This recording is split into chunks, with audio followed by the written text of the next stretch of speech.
السلام علیکم ورحمۃ اللہ وبرکاتہ۔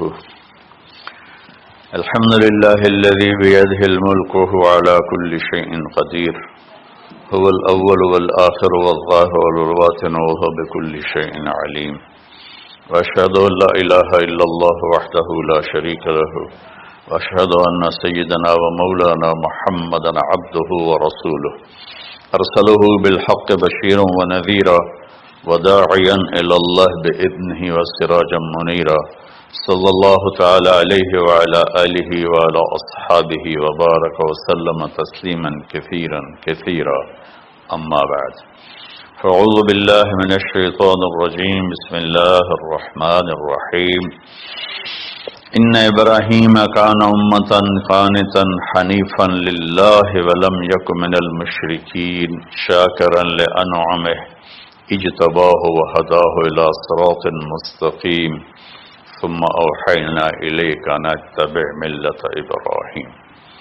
وقال تعالی فلما اسلما وتلہ للجبین ونادیناہ ان یا ابراہیم قد صدقت الرؤیا انا کذالک نجزی المحسنین۔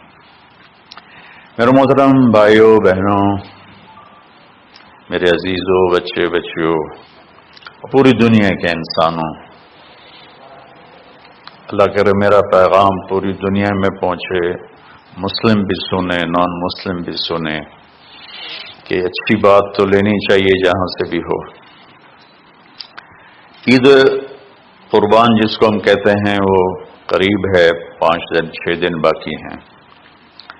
یہ ابراہیم علیہ السلام کی سنت ہے، اور میرے نبی نے اس کو زندہ کیا۔ بیچ کے زمانوں میں یہ نہیں تھی، اس کو میرے نبی پاک صلی اللہ علیہ وسلم نے زندہ فرمایا، اور آپ اپنے عید کے موقع پر 2 جانور ذبح فرماتے تھے، 2 دمبے، ایک امت کے لیے اور ایک اپنے لیے۔ سبحان، ایک امت کے لیے ایک اپنے لیے۔ ابراہیم علیہ السلام سے یہ سلسلہ کیسے شروع ہوا؟ ابراہیم علیہ السلام کون ہیں، ان کی ہستی کیا ہے؟ ابراہیم علیہ السلام وہ نبی ہیں جن پر ساری امتوں کا اتفاق ہے۔ یہود بھی ابراہیم علیہ السلام کو کہتے ہیں ہمارے ہیں، عیسائی بھی ابراہیم علیہ السلام کو کہتے ہیں ہمارے ہیں، مسلمان بھی ابراہیم علیہ السلام کو کہتے ہیں ہمارے ہیں۔ آگے پھر یہود موسیٰ علیہ السلام پر رک جاتے ہیں اور عیسیٰ علیہ السلام کا انکار کرتے ہیں، عیسائی عیسیٰ علیہ السلام پر رک جاتے ہیں اور محمد مصطفیٰ صلی اللہ علیہ وسلم کا انکار کرتے ہیں۔ ان ابراہیم لأواہ حلیم، ان ابراہیم لأواہ حلیم، ابراہیم بہت مہربان، رونے دھونے والے تھے، اور ابراہیم کا مطلب بھی ہے مہربان باپ، مہربان باپ۔ ابراہیم علیہ السلام کی کہانی تو بہت لمبی ہے، اسے سنانے کے نہ مجھے سکت ہے، اور نہ ہی آگے جو ہم کاسٹ کرتے ہیں اس میں اتنی ہمت ہوتی ہے، تو ہم شروع ہی کرتے ہیں کہ ابراہیم علیہ السلام سے اللہ نے اپنے بچے کی قربانی کیسے لی، پیچھے سارے واقعات کو چھوڑ کر۔ ابراہیم علیہ السلام کو جب آگ میں ڈالا گیا اور اللہ تعالیٰ نے ان کو آگ سے زندہ سلامت باہر نکالا، تو پھر انہوں نے ہجرت فرمائی اور مصر گئے۔ مصر کا جو بادشاہ تھا وہ ہر آنے والی عورت کو زبردستی ایک رات اپنے کمرے میں رکھتا تھا، تو اس نے حضرت سارہ علیہ السلام کو بھی قبضہ کر کے اپنے کمرے میں رکھا۔ جو ہی ہاتھ بڑھاتا اس کا ہاتھ سوکھ جاتا، پیچھے کرتا تو ٹھیک ہو جاتا، پھر ایسے ہاتھ بڑھاتا سوکھ جاتا، پھر پیچھے کرتا ٹھیک ہو جاتا، پھر ایسے ہاتھ بڑھایا، سوکھ گیا، پھر پیچھے کیا، ٹھیک ہو گیا۔ تو اس نے کہا یہ تو کوئی اور ہی بات ہے۔ تو اس نے اپنی بیٹی حضرت ہاجرہ وہ ان ابراہیم علیہ السلام کے نکاح میں دے دی۔ ابراہیم علیہ السلام اس وقت 70 سے اوپر جا چکے تھے اور حضرت ہاجرہ 22 سال کی تھی۔ یہ 3 افراد کا قافلہ ہجرت کر کے فلسطین پہنچا، اور ابراہیم علیہ السلام کی عمر گزر گئی۔ رب ہب لی من الصالحین، یا اللہ کوئی نیک بچہ دے، یا اللہ کوئی نیک بچہ دے۔ اولاد کا نیک ہونا ضروری ہے۔ ڈاکٹر بنے، انجینئر بنے، عالم بنے، مفتی بنے، ان میں سے کوئی چیز ضروری نہیں، اولاد کا نیک ہونا ضروری ہے۔ اور اس کے لیے والدین کو ٹائم دینا پڑے گا، والدین کو محبت دینی پڑے گی، والدین کو گود دینی پڑے گی، والدین کو شفقت دینی پڑے گی، ورنہ اولاد اور ماں باپ 2 کنارے بن جائیں گے۔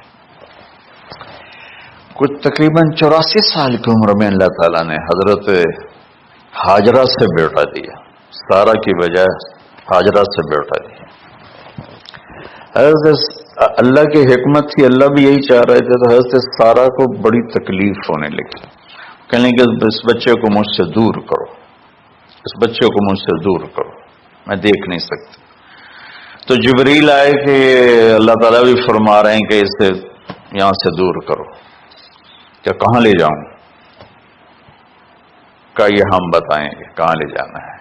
تو جبریل انسانی شکل میں اونٹ پہ سوار ہو کر تشریف لائے، اور پیچھے حضرت ابراہیم علیہ السلام اپنی اونٹنی پر، بچہ بیگم، اور آگے جبریل رہبر کے طور پر۔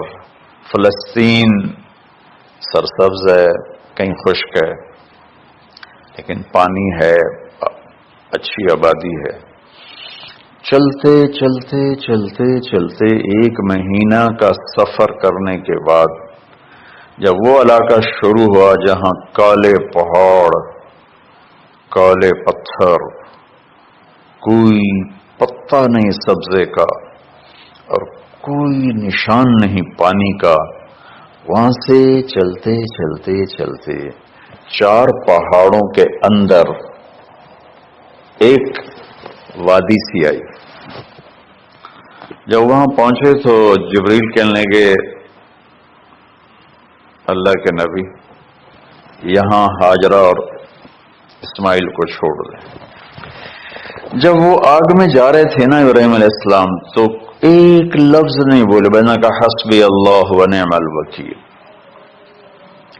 لیکن جب جبریل نے کہا یہاں چھوڑ دیں تو ایک دم بولے یہاں کیسے چھوڑ دوں، یہاں تو کچھ بھی نہیں ہے، یہ کیسے رہیں گے؟ کہ یہ آپ کے رب کی منشا ہے، یہاں اللہ کا گھر بنے گا، یہاں اس بچے کی نسل سے ایک آخری نبی پیدا ہوگا جو پورے عالم کو روشن کرے گا، آپ چھوڑ دیں۔ تو وہ وہاں 3 دن رہے، ان کے لیے ایک چھپر سا بنایا لکڑیاں کاٹ کے، یا 2 دن رہے یا 1 دن، یہ تو کوئی تحقیق کوئی نہیں ہے، لیکن ایک چھپر سا ان کو بنا کے دیا ایسے، یعنی اس ایک اوپر لکڑیوں کی چھاؤں کر دی اور نیچے ایسے بانس سے گاڑ دیے اور چل پڑے۔ تو حضرت ہاجرہ فرمانے لگے آپ کہاں جا رہے ہیں؟ اتنا بڑا امتحان تھا کہ جواب نہیں دینا، بس چپ کر کے چلو۔ انہوں نے پھر پوچھا آپ مجھے چھوڑ کے کیوں جا رہے ہیں؟ آگے سے خاموشی۔ چلتے چلتے 3 میل تک وہ اس طرح چلی۔ جب وہ کدئی پہنچی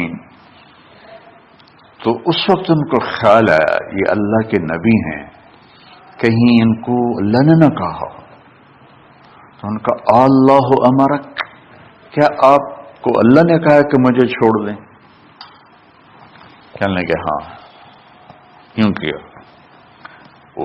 ایک دم ایک نئی ہاجرہ نے جنم لیا کہ اذن، یوں گردن، اذن لن یضیعنا اللہ، جاؤ پھر میرا اللہ مجھے ضائع نہیں کرے گا۔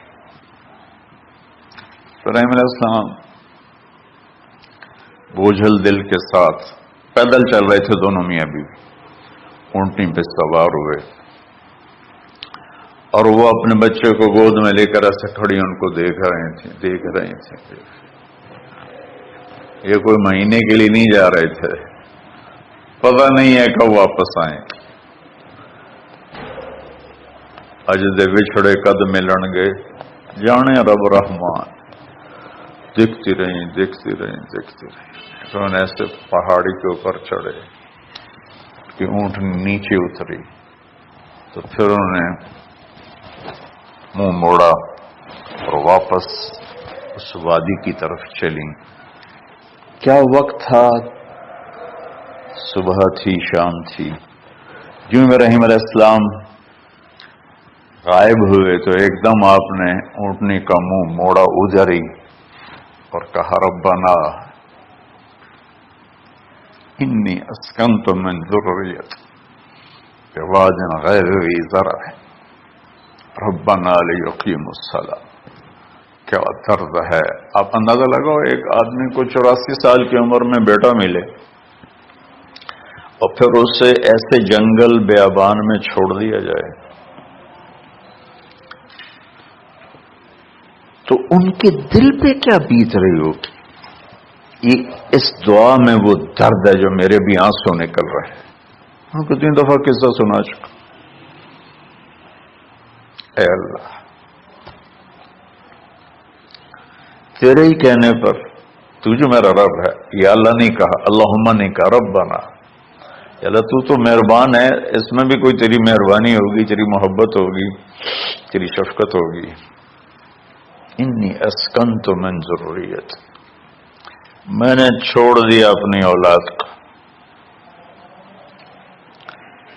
یا اللہ میں نے وہاں چھوڑا جہاں نہ پتا ہے، نہ دانا ہے، نہ پانی ہے. تو جان اور یہ جانے. اس درد بھری دعا نے عرش کو بھی ہلا دیا تھا. اور آپ نے منہ موڑا. اس باپ کو سوچو جو ہر قدم پہ اپنے معصوم بچے سے دور ہو رہا ہے، اور اس ماں کو سوچو جو ہر قدم پہ اپنے خامن سے دور ہو رہی ہے. ابراہیم کی منزل تو آگے گھر ہے، 2 بیویاں اور ہیں، ادھر تو پتھروں کے ساتھ دوستی ہے. جب ہاجر، میں ایک دفعہ میں ایسی سوچ میں بیٹھا، میں اتنا رویا. میں نے کہا کہ وہ ہماری ماں ہاجرہ وہاں اکیلی بیٹھی ہوگی، اور چاروں طرف اونچے اونچے پہاڑ تھے، اور اندر بیٹھنے والوں کو باہر کا پتہ نہیں، باہر والوں کو اندر کا پتہ نہیں. شام ڈھلی ہوگی تو اندھیری رات نے کیا ظلم ڈھایا ہوگا. کالے پہاڑوں کا اندھیرا، اندھیری رات کا اندھیرا. تارے بھی حیران ہوں گے یہ کون بی بی بیٹھی ہوئی ہے. ستارے روزانہ ہی نکلتے تھے، لیکن آج وہ ایک نیا تماشا دیکھ رہے ہیں کہ ایک معصوم شہزادی ایک معصوم بچے کو گود میں لے کے بیٹھی ہے. کون اسے یہاں چھوڑی. چاندنی رات ہی تو چاند بھی حیران ہو رہا ہوگا، یہ کیا ہو رہا ہے، یہ کیا ہو رہا ہے، یہ کیا ہو رہا ہے. اور وہ تنہا جان آسمان کو دیکھتی ہوگی، یا اللہ یہ میرے ساتھ کیا ہوگا. وہ رات کیسی، پہلی رات کیسی گزری ہوگی حضرت ہاجرہ. یہ ہمارے تبلیغ والے 3 دن کے لیے جاتے ہیں، بیویاں شور مچا دیتی ہیں، چھوڑ کے جاندے پہ، چھوڑ کے جاندے پہ. اس ہاجرہ کو سوچو جس پر اندھیری رات تھی، اور اسے کچھ پتہ نہیں تھا میرے ساتھ کیا ہونے والا ہے. جب دن چڑھا تو سورج نے دیکھ کر اس کی آنکھیں پھٹ گئیں کہ یہ کیا ہے. وہ تو کسی پہ رحم نہیں کرتا. اس کی آگ نے پتھروں کو تپایا، میری ماں ہاجرہ کے چھپر کو تپایا اور تڑپا کے رکھ دیا. ایک چھوٹا سی مشکیزہ تھا پانی کا، اس سے گھونٹ گھونٹ پی کے ان کے منہ میں بھی ڈال رہی تھی.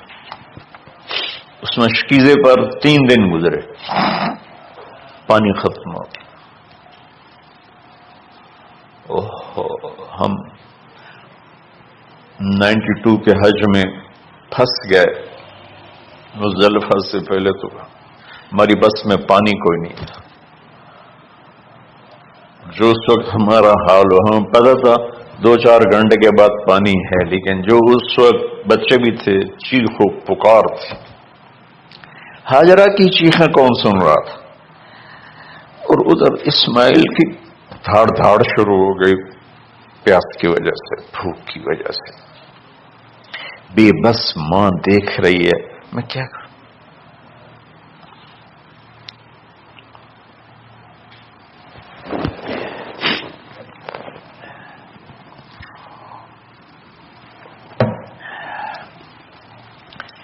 میں قطر میں تھا جماعت میں، تو مجھے یہاں کندھے میں درد ہوا، میں ہاسپٹل گیا تو ایمرجنسی سے انہوں لے کر گئے۔ ایک بچہ تڑپ رہا تھا، اس میں جو ہاسپٹل کا بیڈ ہوتا ہے چھوٹا سا، اس کی ماں ٹیک لگا کر نا اس کو یوں دیکھ رہی تھی۔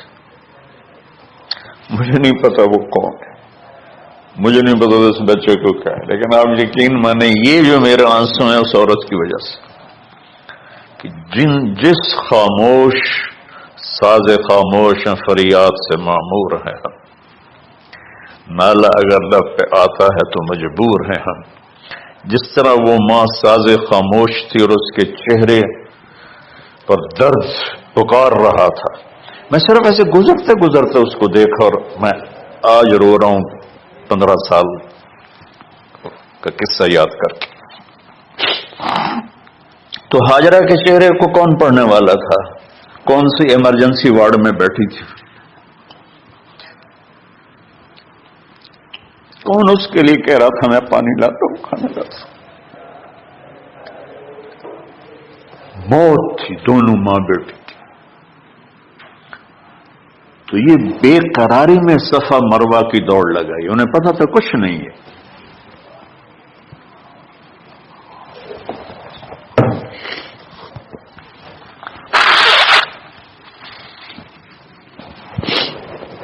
انہیں معلوم تھا کچھ نہیں ہے، لیکن وہ اس کو تڑپتے دیکھ نہیں پا رہے،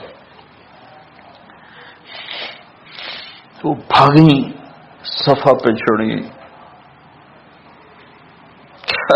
ادھر دیکھ ادھر دیکھ، ابھا دیکھا لمحہ دیکھا، ڈٹھی دل کو دیواں ٹیکا، سجن مل سم کے مر پوسا۔ یہ ہماری سرائکی کے شاعری ہے۔ مشرق دیکھتے ہوں، مغرب دیکھتے ہوں، دائیں بائیں دیکھتے ہوں، کوئی ہے میری فریاد سننے والا۔ یہ حالت تھی اس وقت ام اسماعیل کی۔ نیچے اتری جہاں وہ ٹیوب لائٹس آتی ہیں، وہاں وہ نیچے ہو گئے اور بچہ غائب ہو گیا، تو دوڑ لگا تھی۔ مصر کی شہزادی اور مکے کے نوکدار پتھروں کے اوپر دوڑ رہی تھی۔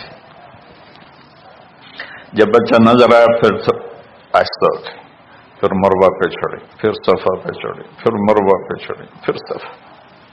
مجھے لگتا ہے صفا مروہ بھی رو رہے ہوں گے اس اور مکے کے پہاڑ بھی رو رہے ہوں گے،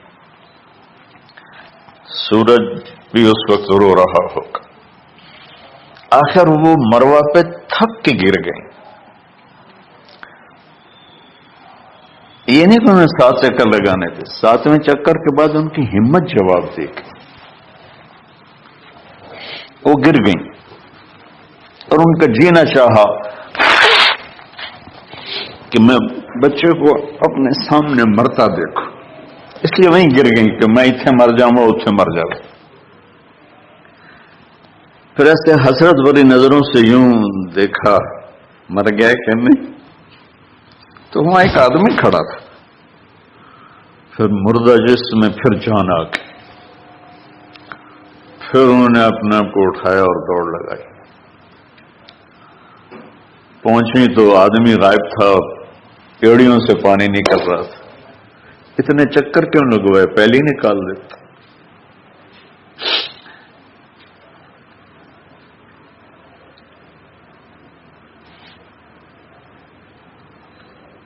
عاشق ہوں میں عشق کماں میں دل رکھیں وانگ پہاڑاں ہو سہ صدیاں ہزار غلامیں کر جانے باغ بہاراں ہو منصور جے چک سولی دتے جڑے واقف کل اسراراں ہو سجدیاں سر چائیں نہ باہو توڑے کافر کہیں ہزاراں ہو عاشق سوئی حقیقی جڑا قتل معشوق دے مننے سر نو جوڑے تے مکھ نہ موڑے ہمیں 100 تلواراں کھنے سچا عشق حسین علی دا باہو سر دتے تے راز نہ بن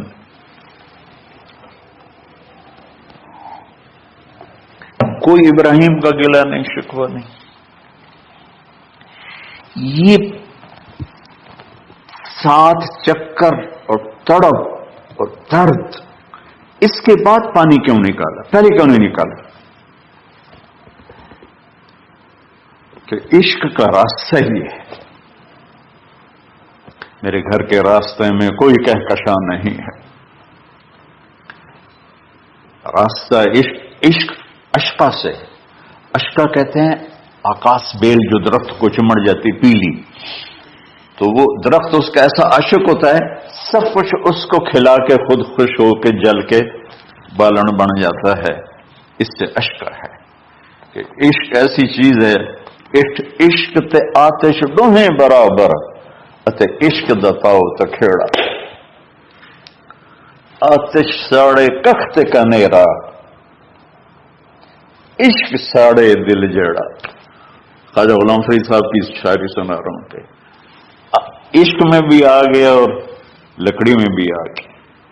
لکڑی کی آگ خس و خاشاک کو جلاتی ہے اور عشق کی آگ دل کو جلا کے برباد کر دیتی ہے.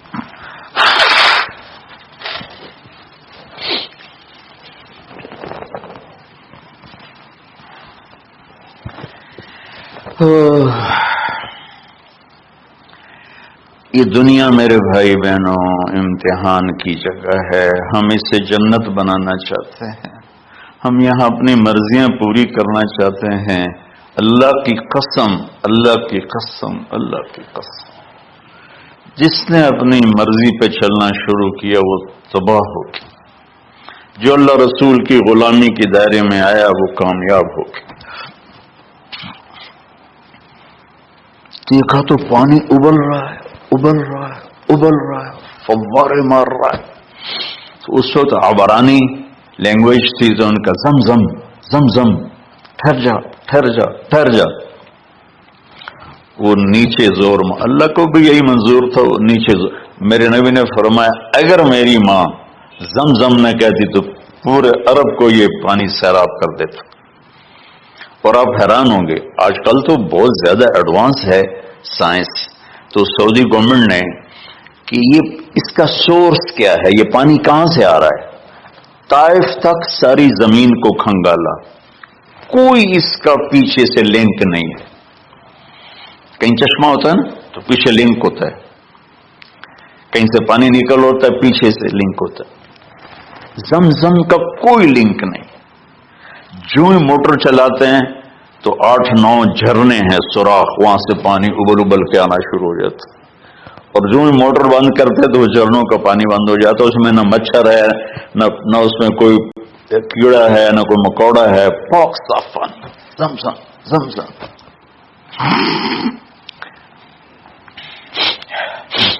جتنا اونچا بنانا ہو بلڈنگ اتنی گہری بنیاد. اس ماں بیٹے سے محمد مصطفیٰ نے آنا ہے تو پھر بنیاد تو گہری ہوگی نا. ایسے تو نہیں ہے نا.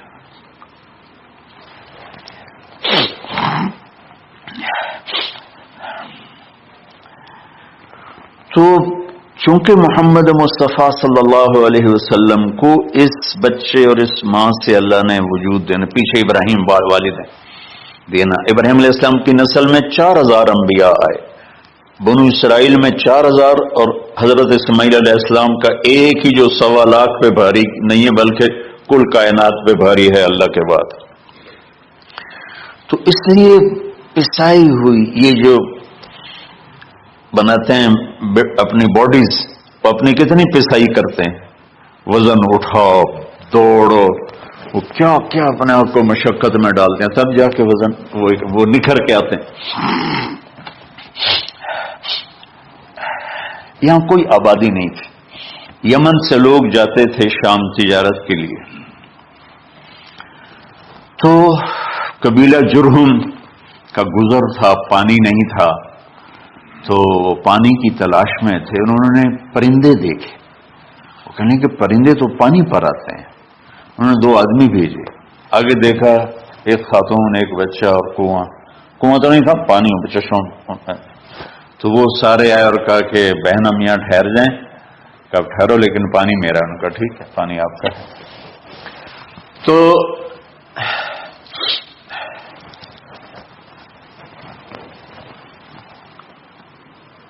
ایک سال کے بعد اجازت ملی، جاؤ مل کے آؤ، مل کے آؤ۔ جس گھاٹی سے ابراہیم کو جدا کیا تھا اس پر کتنی دفعہ حضرت ہاجرہ کی نظر پڑتی ہوگی؟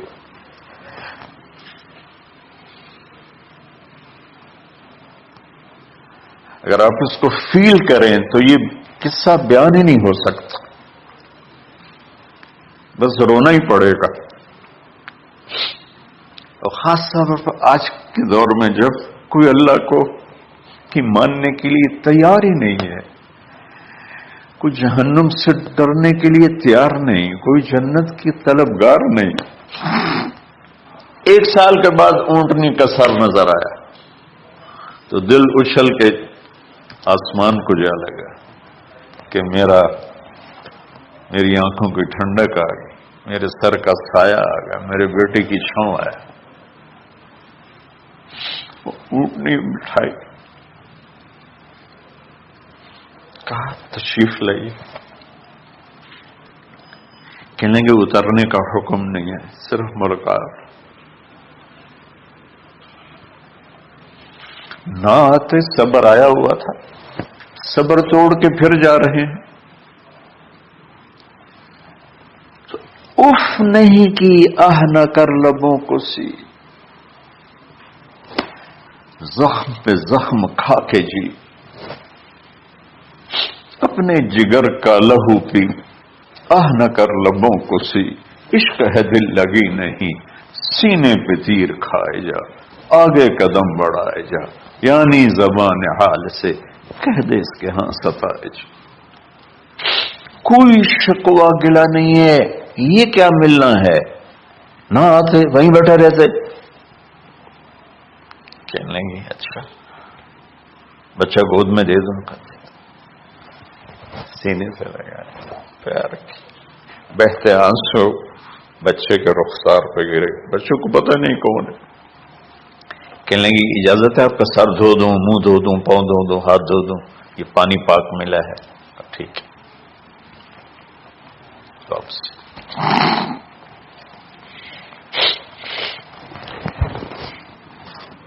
فلما بلغ معه السعي، جب وہ بچہ بھاگنے دوڑنے لگا، دل میں اتر گیا، نظروں کو بھا گیا، تو خواب آنے شروع ہوئے، قیمتی چیز قربان کرو، پتہ نہیں کتنی بکریاں قربان کر دیں، پھر خواب آیا قیمتی چیز قربان کرو، پھر گائے قربان کر دیں، عدد مجھے یاد نہیں ہے، پھر خواب آیا قیمتی چیز قربان کرو، اونٹ قربان کر دیے، پھر خواب آیا قیمتی چیز قربان کرو، تو پھر خیال آیا کہ یہ اسماعیل کی طرف اشارہ ہے۔ 1500 کلومیٹر ہے، 1 مہینے کا اونٹ کا سفر ہے، چھری لے کر ایک باپ بچے کو ذبح کرنے جا رہا ہے، اس مہینے کے ہر منٹ نہیں ہر سیکنڈ میں اس کے دل پہ کیا گزر رہی ہوگی، کس لیے جا رہا؟ ساری دنیا پھرتے ہیں، جب گھر واپس آنے کا ہوتا ہے تو خوش ہو رہے ہوتے ہیں کہ پاکستان جا رہے ہیں، پاکستان جا رہے ہیں، کتنی دفعہ اللہ نے دنیا پھرائی۔ یہ اور اس باپ کی عمر 92 سال ہو چکی. 92 سال مولانا صاحب. اس کی اونٹنی کے قدم کے ساتھ نہیں، ہر سیکنڈ کے ہر کروڑویں حصے میں ابراہیم کا دل پھٹتا ہوگا کہ اس معصوم بچے کو ذبح کیسے کروں. اللہ کی مان کے دکھا دی. اللہ نے تو ہمیں دین ہی آسان دیا ہے، ہم سے تو نہیں بچوں کی قربانی مانگی. ابو بکر صدیق رضی اللہ تعالیٰ نے فرمایا تھا یا رسول اللہ، ایک آیت ہے جس کا مفہوم یہی ہے، اگر اللہ ہمیں کہتا نا بچے قربان کرو، ہم بھی چھریاں چلا دیتے.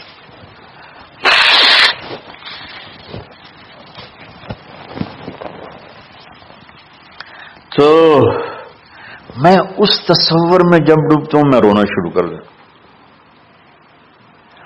آسم کا بازو ٹوٹا، 6 سال کا تھا.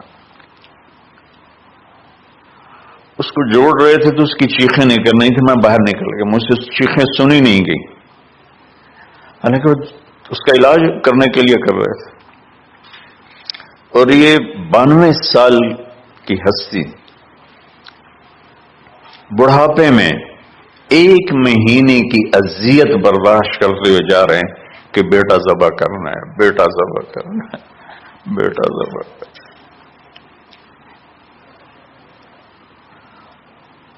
تو وہاں پہنچے تو اب اسماعیل نے جانا ہے کہ یہ ہیں میرے ابا. وہ کیسے لپٹے ہوں گے، کیسے چوما ہوگا، کیسے پیار کیا ہوگا.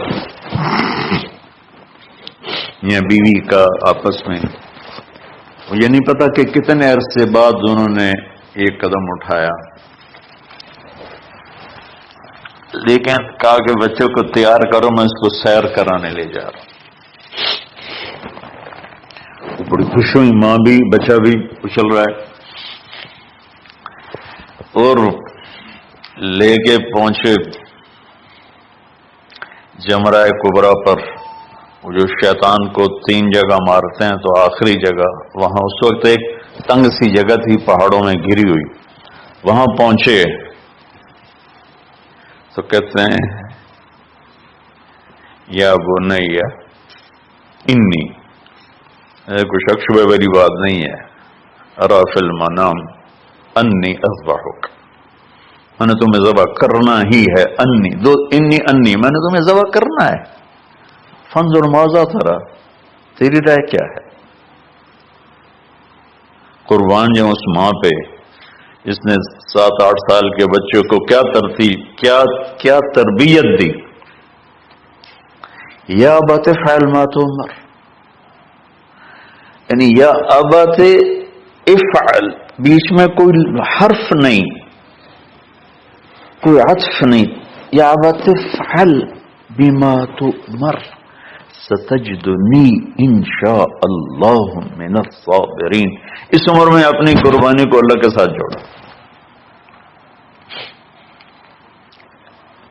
بک کرو آپ. یہ جب ماں اپنے بچے کو فوکس کر، آج کی مائیں، میں گلہ کرتا ہوں آپ کے والدین سے، میں گلہ کرتا ہوں، انہوں نے اپنی اولاد کو فوکس نہیں کیا. یہ اپنے دھندوں میں اتنا پھنسے ہوئے ہیں، اپنے کاموں میں. اس بدبخت یہ کیا فون ہے، کیا کہتے ہیں اس کو، اسمارٹ فون، سیمسنگ موبائل، اس میں اتنا گم ہو گئے ہیں کہ بچے اگنور ہو گئے ہیں. 3 سال کا بچہ اسکول جا رہا ہے، اسے ماں کی گود چاہیے، اسے اسکول بھیج رہے ہیں. وہ وہاں میرے بچے کو ڈسلیکسیا تھا، اس کو عاصم کو، اس کو پڑھنا نہیں آتا تھا، ایک بیماری ہے. تو اس کی ٹیچریں مار مار مار اس کا حشر کر رہی تھی. میرا بچہ برباد کر دیا انہوں نے. وہ 6 سال کی عمر میں ڈپریشن کا شکار ہو. میں ماؤں سے کہتا ہوں بچوں کو ٹائم دو، تمہارا سرمایہ تمہاری اولاد ہے، اور اولاد ڈگری سے عزت نہیں ملتی. اولاد تمہاری نیک ہوگی تو وہ بلند بخت ہوں گی، عزت پائیں گے. پاکستان کو پڑھے لکھوں نے لوٹا ہے، ان پڑھوں نے نہیں لوٹا. ابا جی، بابا جی، آپ کریں نا، دیر کیوں کر رہے ہیں؟ ستجدنی انشاء اللہ من الصابرین، اب دیکھیں گے میں آپ کی آزمائش پہ پورا اتروں گا اور اللہ کی آزمائش پر بھی پورا اتروں گا۔ پھر معصوم ذہن ادھر چلا گیا ماں کی طرف، کہنے لگے ہاں یہ بات ہے کہ میری ماں کو بڑی تکلیف ہوگی، تو اس لیے نا اپنا کرتا اتارا، بابا جی یہ کرتا آپ میری ماں کو دے دیں، وہ جب مجھے یاد کرے گی میرا کرتا دیکھ لے، اور آپ نے مجھے یہیں دفن کرنا ہے، ادھر نہیں لے جانا، اور آپ بھی احتیاط کریں مجھے الٹا الٹا صلاح للجبین، میرا سر زمین پہ لگا ہے گردن نہیں، تاکہ آپ کو تکلیف نہ ہو مجھے دیکھ۔ اب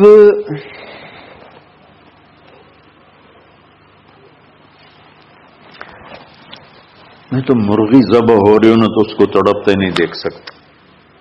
قربانی کے لیے مفتی صاحبان کہتے ہیں کہ اوپر کھڑا ہونا چاہیے، خود کرے یا اوپر کھڑا، میں نہیں کھڑا ہو سکتا، جانور جب تڑپتا ہے تو مجھے کچھ ہونے لگتا، میں بچوں کو بھیجتا ہوں جاؤ قربانی پہ کھڑے ہو۔ جیسے ابراہیم علیہ السلام کا تصور کر کے میری چیخیں نکل کہ انہوں نے جب ان کی کمر پہ گوڈا رکھا ہوگا یوں کر کے، ہاتھ باندھے پاؤں باندھے اور سر کے بال یوں اٹھا کے یہاں لائے ہوں گے سر کو، اور چھری یہاں رکھی ہوگی، تو کیا کیفیت ہو؟ تو یوں آسمان کو دیکھ کر کہ یا اللہ کیا تم مجھ سے ناراض ہو گیا کہ میرے دل میں اسماعیل زیادہ اتر گیا ہے؟ یا اللہ ایسا کبھی نہیں، یا اللہ یا میرا کوئی امتحان تو لے رہا ہے، یا اللہ تیرے پر سب کچھ قربان ہے، اور یوں چلائی، اور اللہ تعالیٰ نے چھری کی کیا حیثیت ہے، اس نے چلنے سے انکار کر دیا، پھر چلائے، پھر چلائے۔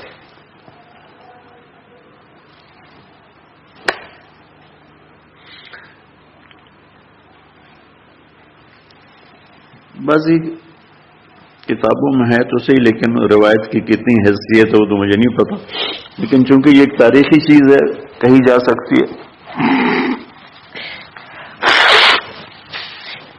کہتے ہیں پھر گئے اور چھری کو تیز کیا پتھر پر، تیز کر کے جب آئے نا اور بال پکڑے، آسمان کے فرشتے 2 دفعہ روئے ہیں انسانی تاریخ میں، آسمان کے فرشتے 2 دفعہ روئے ہیں انسانی تاریخ میں۔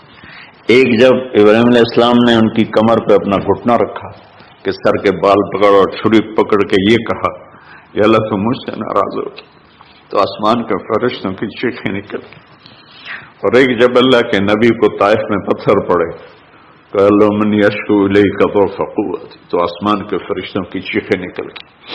جب ہمارے نبی کو طائف والوں نے مارا اس پر یہ 2 دفعہ آسمان کے سب فرشتے روئے۔ تو پھر اللہ نے کہا بس نادیناہ ان یا ابراہیم قد صدقت الرؤیا انا کذلک نجزی المحسنین، ابراہیم تو پاس ہو گیا ہے، چھری چل گئی، اور آنکھوں پر تو پٹی تھی، چھری چل گئی، پٹی کھولی تو سامنے کبش تھا، دمبا اور اسماعیل اور جبریل کھڑے ہوئے تھے۔ اس جانور کی قربانی ایک علامت ہے، اس قربانی سے ایک پیغام ہے کہ اپنے غلط جذبات کو اللہ پر قربان کر دو۔ ہم سے اللہ نہیں کہہ رہا بچے قربان کرو، ہم سے کہہ رہا غلط جذبات قربان کرو۔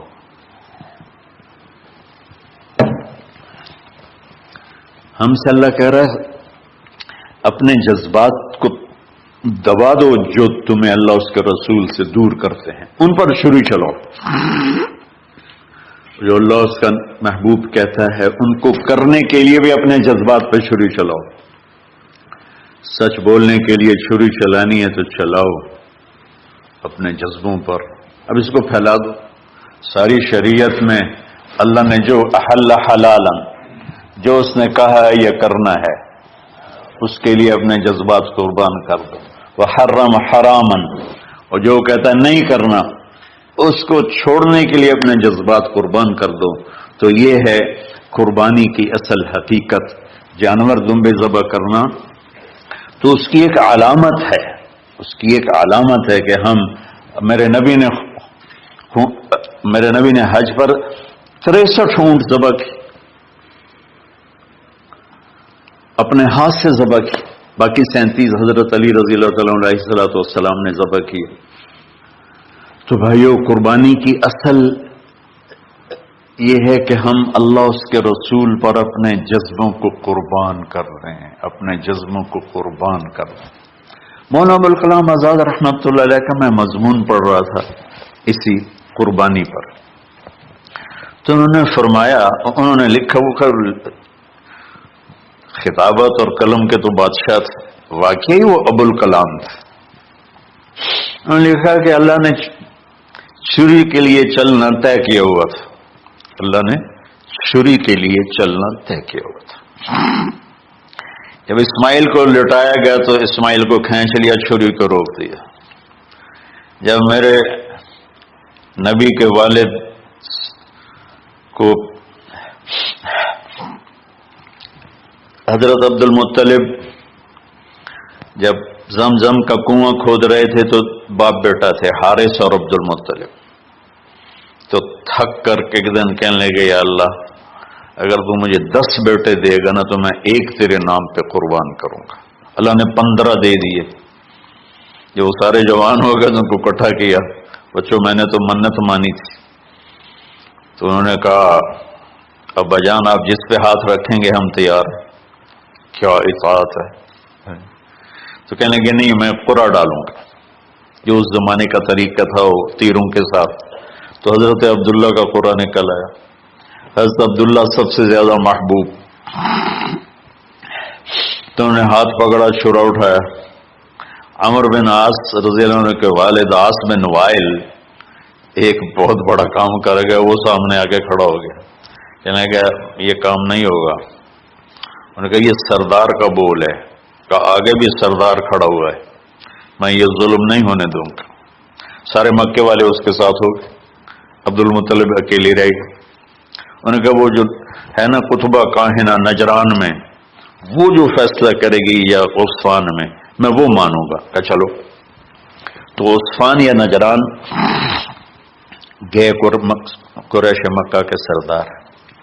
تو اس کاہنہ عورت، جیسے آج اس زمانے کی جج ہوتی تھی، مرد بھی عورت میں، اس نے کہا کہ تم لوگ قتل کا معاوضہ کیا لیتے ہو؟ کہ 10 اونٹ. کہ اچھا ایسا کرو، ایک تیر پہ لکھو عبداللہ اور ایک پہ لکھو 10 اونٹ اور قرعہ ڈالو. اگر اونٹوں کا قرعہ نکل آئے تو جتنے اونٹ لکھے ہیں وہ ذبح کر کے عبداللہ کو چھوڑ دو، اور اگر عبداللہ کا نام نکلے تو ہر دفعہ 10 اونٹ بڑھا دو. تو وہ سارے بڑے خوش ہو گئے. تو عبد المطلب نے احتیاطاً 100 اونٹ پہلے کھڑے کر لیے صفا کے ساتھ، اور حرم شریف میں اکٹھے ہو گئے. اور وہ جو تیروں سے کرتے تھے تو الانصاب غالباً اس کو کہتے ہیں، ایسا ہی ہے نا. ہاں. تو وہ 10 اونٹ عبداللہ، اس نے جو کوڑا اندازی میں والے جو پھینکا تو نکلا عبداللہ. تو وہ 10 اونٹ اس نے پہلے الگ کھڑے کیے تھے تو 20 کر دیے. پھر قرعہ ڈالا تو عبداللہ، پھر 10 اور کر کے 30 کر دیے. پھر قرعہ ڈالا تو عبداللہ، پھر 10 اور کیے تو 40 ہو گئے. پھر قرعہ ڈالا تو عبداللہ تو 50 ہو گئے. پھر قرعہ ڈالا تو عبداللہ تو 60 ہو گئے. مکے والوں کی آنکھیں پھٹنے لگی، پسینے آنے لگے. پھر قرعہ ڈالا عبداللہ تو 70 ہو گئے، 80 ہو گئے. 90 جب ہوئے تو سب کی آنکھیں باہر نکل آئی کہ اب پیچھے تو اونٹ ہی ختم ہو گئے. تو پھر قرعہ ڈالا 100 پر تو نکلا 100 اونٹ. تو سب نے نعرے لگائے. تو عبد المطلب کہنے لگے نہیں میں ایک دفعہ اور کروں گا. کیا تو پھر 100 اونٹ. پھر سب نے نعرے لگائے کہ نہیں میں ایک دفعہ اور کروں گا. پھر کیا تو 100 اونٹ. تو پھر عبد المطلب نے حضرت عبداللہ کو آزاد کیا، 100 اونٹ خود ذبح کیے.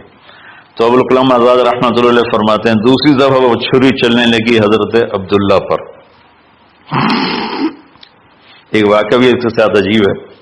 آپ بازار میں جا رہے تھے حضرت عبداللہ، تو سامنے سے ایک نا پہلی کتابوں کی عالم عورت آ گئی. اس نے اسے دیکھا تو کہا عبداللہ تیری جان بچانے پہ 100 اونٹ ڈگے تھے نا. کہاں؟ کہ ایک رات میرے ساتھ گزار لے 100 اونٹ میں دوں گی. تو اس نے نور نبوت دیکھا یہاں. تو آپ نے کہا نہیں میں عزت دار ہوں، میں یہ کام تو نہیں کر سکتا. تو پھر فرمایا کہ اللہ نے اسماعیل کو نکالا، عبداللہ کو نکالا، لیکن شروع نے چلنا تھا. جب حسین کی باری آئی تو اللہ نے شروع کو کہا چلو، اور وہ کاٹتے چلی گئی گاجر مولی کی.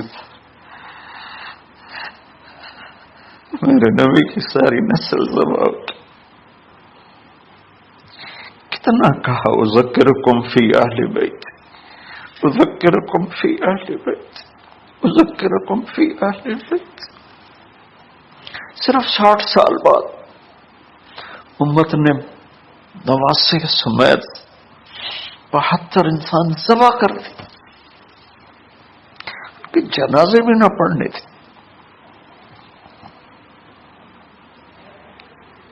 اقبال نے کہا تھا نا قتل حسین اصل میں مرگ یزید ہے، اسلام زندہ ہوتا ہے ہر کربلا کے بعد.